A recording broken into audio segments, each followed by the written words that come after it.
चंद्रनगरी नाम का एक राज्य था। वहाँ के राजा देवचंद्र बड़े ही अच्छे और दयालु थे। वे अपनी प्रजा का अच्छे से ख्याल रखते थे। अपनी प्रजा को वो अपनी संतान की तरह ही रखते थे। सारी प्रजा उनसे खुश थी। राजा देवचंद्र और रानी दयावती अपनी प्रजा से बहुत प्यार करते थे। उनकी एक शशिकला नाम की बेटी भी थी। वह बहुत ही सुंदर थी, साथ ही बहुत होशियार और चतुर भी थी। राजकन्या शशिकला की सुंदरता के चर्चे दूर दूर के राज्यों तक फैलने लगे। राजकन्या के लिए दूर दूर से रिश्ते भी आने लगे। उसी राज्य की सीमा लगत एक बहुत घना जंगल था, जिसमें एक मायावी राक्षस रहता था। लोग दिन में भी उस जंगल से गुजरने से डरते थे। इसी कारण राजा चिंतित रहता था और उसे चिंतित देखकर राजकन्या शशिकला भी दुखी होती थी। इसीलिए उसने अपने पिताजी से कहा, आप चिंता ना करें, क्यों ना हम सारे राज्य में ये दोहरा पिटवा दें कि जो कोई उस मायावी राक्षस को मारेगा उसे राजा बहुत बड़ा इनाम देंगे। उसकी ये बात सुनकर राजा खुश हुआ और उसने दोहरा देने का निर्णय लिया।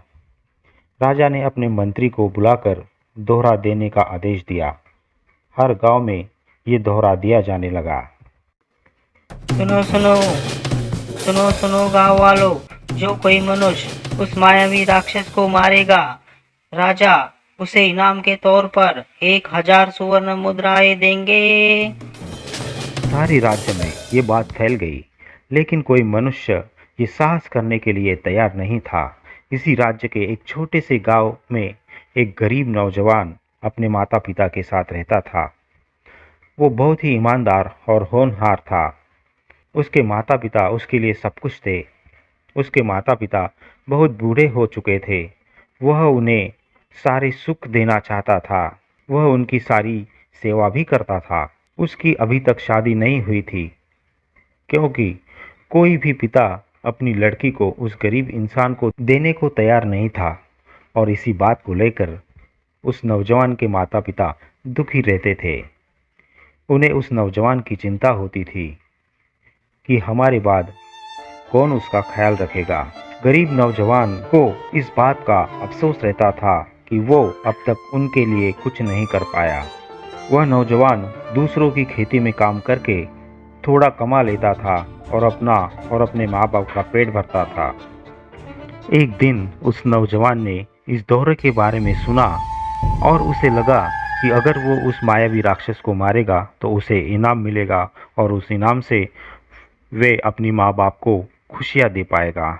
इधर मंत्री जी राजा से कहते हैं, राजन, कोई भी मनुष्य उस राक्षस को मारने के लिए तैयार नहीं है, क्योंकि वो राक्षस मायावी है।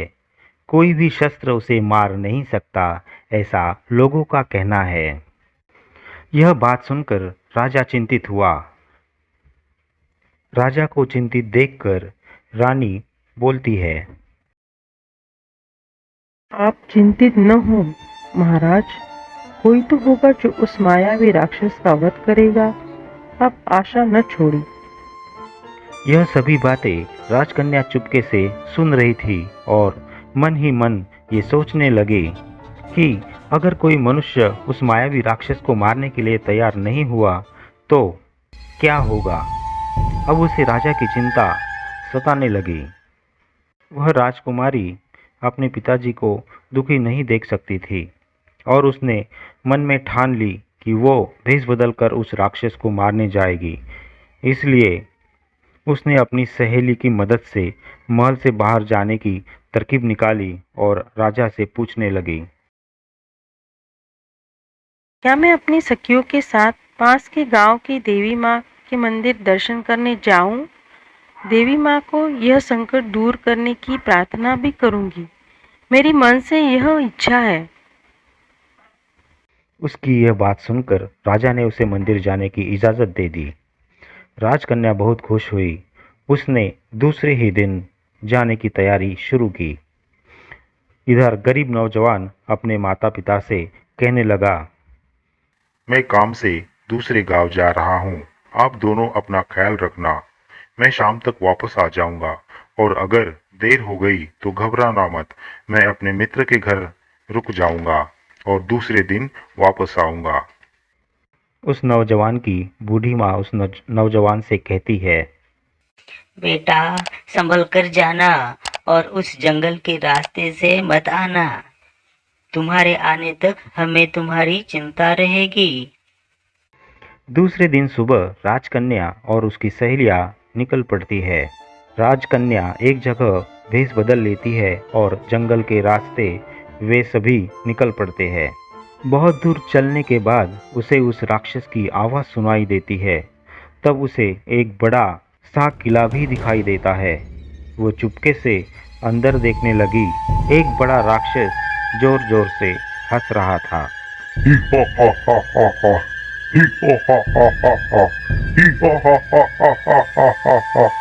उस राक्षस ने पकड़े हुए लोगों को बंदी बनाकर रखा था और उन लोगों पर अत्याचार करता था। वहीं पर एक जगह में एक पिंजरे में सुंदर तोता था। उसका वो राक्षस बहुत अच्छे से ख्याल रखता था और उसे खाना भी देता था। राजकुमारी इंतजार करने लगी कि कब वो राक्षस वहां से चला जाए। थोड़ी ही देर में राक्षस वहां से चला गया। यह देखकर राजकुमारी उस किले के अंदर गई और वहां पर जो लोगों को बंदी बना के रखा गया था उनसे बात करने लगी। डरो मत, मैं तुम सबको यहाँ से छुड़ाने आई हूँ। तब बंधक बनाए लोगों में से एक बोलता है, हमें बचा लीजिए राजकुमारी जी। राजकुमारी बोलती है, लोग मिलके उस राक्षस को क्यों नहीं मार देते? बंधक व्यक्ति बोलता है, नहीं राजकुमारी जी, हम सबने उसे मारने की बहुत कोशिश की थी, लेकिन उस राक्षस पर किसी भी शस्त्र का कोई असर नहीं होता। कुछ तो होगा जिससे उस राक्षस की मौत होगी। ऐसा कहकर राजकुमारी सोचने लगी। तभी उसकी नज़र उस तोते पर गिरी। वो तोते के पास गई और उसे देखने लगी। तभी उसे तोते के गले में एक ताबीज़ दिखाई दिया। उसे थोड़ा आश्चर्य हुआ। जैसे ही वो तोते को हाथ लगाने गई तो तोता बोल पड़ा। तोता बोलता है, दूर हटो, इसे मत छुओ। राक्षस को पता चल गया तो वो मुझे मार देगा। राजकुमारी बोलती है, ये ताबीज तुम्हारे गले से निकालना चाहती थी और तुम्हें आजाद करना चाहती थी। तोता बोलता है, ये ताबीज कुछ मामूली ताबीज नहीं है, इसमें राक्षस की जान बसती है। ये मैंने क्या कह दिया? राजकुमारी। अच्छा, तो ये बात है। तोता बोलता है, राक्षस को मत बताना कि मैंने ये बात तुम्हें बताई है, वरना वो मुझे मार देगा। देखो, उसने ही ये पंख काट दिए हैं।